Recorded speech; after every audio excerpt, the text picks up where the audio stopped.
નિવૃત્ત આઈપીએસ અધિકારી મનોજ નીનામાએ હવે સત્તાવાર રીતે રાજનીતિમાં ઝંપલાવ્યું છે। પોતાના વતન શામળાજીના જાપ ચિતરિયા ગામે મનોજ નીનામાનો વિદાય અને સન્માન સમારોહ યોજાયો, જે એક રીતે તેમનું ભવ્ય રાજકીય પ્રદર્શન શક્તિ રહ્યો હતો। આ કાર્યક્રમમાં સમાજના આગેવાનો, રાજ્યના મંત્રી, ભાજપ પ્રભારી અને અનેક પૂર્વ અધિકારીઓ ખાસ ઉપસ્થિત રહ્યા।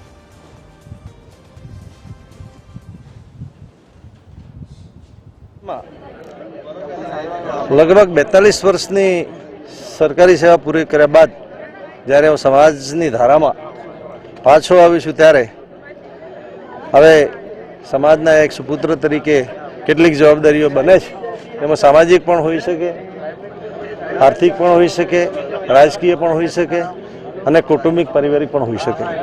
અને એમાં અત્યાર સુધી લાંબા સમયથી અમે સર્વિસમાં હતા, જેથી અમુક પ્રસંગોમાં અમે હાજરી આપી શક્યા નથી, તેનો અમને ખેદ છે। પણ હવે પછી આખો બીજો અધ્યાય જ્યારે ચાલુ થાય છે ત્યારે સમાજ અને કુટુંબ સાથે રહી અને આ વિસ્તારમાં જેટલા પોઝિટિવ કાર્યો અમે કરી શકશું, સમાજમાં જેટલી પોઝિટિવિટી લાવી શકશું અને સમાજ સાથે રહી અને સમાજનું ઉત્થાન કેવી રીતે થાય એ માટેના પ્રયત્ન કરશું।